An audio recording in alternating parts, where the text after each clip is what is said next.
Good morning. This is the Church of Tomorrow Morning, and let's take a look at what organized religion has done to man, by man. There's a whole lot of illusion about our relationship to the religions in the world. And these belief systems that had its origin in Africa, all of them, and there is no exception, turned on African people. I said there is no exception. And there's one thing you have to get through your mind and keep it. Nothing that ever came from the European mind was meant to do anything but facilitate European domination of the world. And I said there's no exception.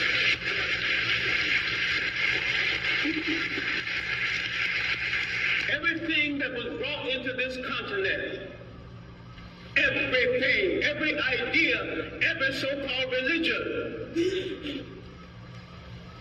was meant to dominate and to control. The Arabs had no illusions about it. The Europeans had no illusions about it. You were the ones with the illusions. And yet every element that went into the making of every major religion in the world started in Africa.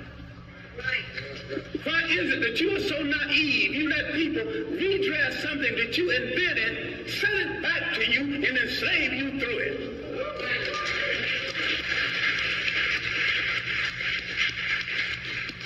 I'm saying that all organized present religions are male chauvinist murder cults. And I say there is no exception.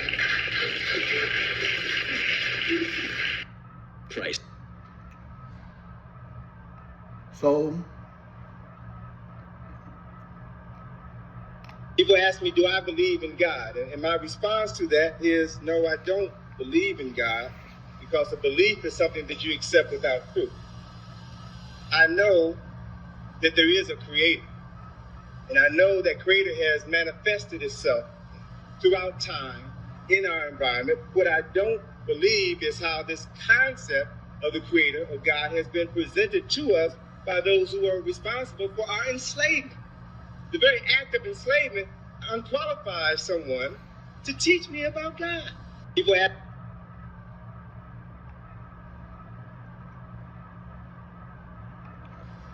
particularly Judaism and Christianity, has taught me that true knowledge of spirit has been intentionally withheld from the masses of people, so that we will be subjected to the control of a handful of people who manipulate us through fear and ignorance.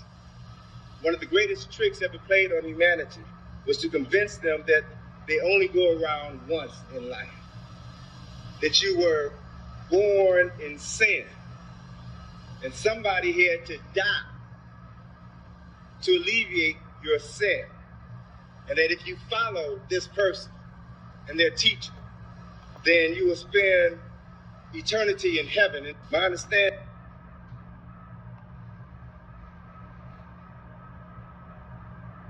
understanding of spirituality has taught me that we are spiritual beings who have come here to have a human experience. We made the decision to come here in this life. I've come to understand that life is not a linear experience. We don't just live and then die and that's it. But life, by studying nature, is simple. Life follows patterns of birth, life experience, death, ancestorhood, rebirth. It is a cycle, an ongoing cycle. Now, I've learned that if you learn to use your spiritual power, the power that dwells within each and every person, then you have the capacity, you have the ability to experience heaven here on earth. So, the very act of enslavement negates any person's ability to teach me, you, or anyone about God. That statement alone should tell you so very, very much. Now, you know we had a colonizer And you tell me, what system did they use to colonize, most of this earth? Well, I'll tell you. The first thing that always preceded the military was the missionaries, who represented organized religion. They came in, they were the spies, they were the people to try to teach you and soften you up so that the military could come and conquer. And religion was their vehicle of choice. And it is still their vehicle of choice. And we've had people tell us, I'm too far gone. I've been in the system 40, 50 years, 30 years in the church, and I know it's wrong. We know prosperity preaching is wrong. We know T.D. Jakes was wrong.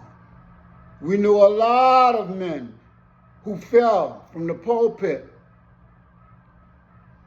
claiming that they were there to teach and preach the word of God to their parishioners, to churchgoers. And what they did was misrepresent themselves as agents of God. This was also done in most of the conquests of Europeans all over the world. How can a man speak for God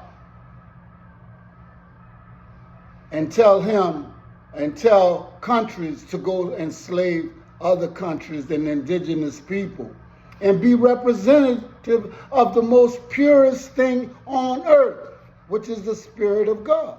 That there does not make any sense to me. When I was a child, I had no way to fight or actually say no when I was christened by the Methodist Church, only an infant. My parents made decisions for me. So when I was a child, I did what a child does. When I was a boy, I did what a boy does. As a male, I did what a male does. But as a man, first act of manliness is to be able to free yourself from the restrictions of another man's hold on you, to be able to make your own decisions, to think for yourself. So we have a question that we need to answer. Are we males or are we men? Are we females or are we women? Do we follow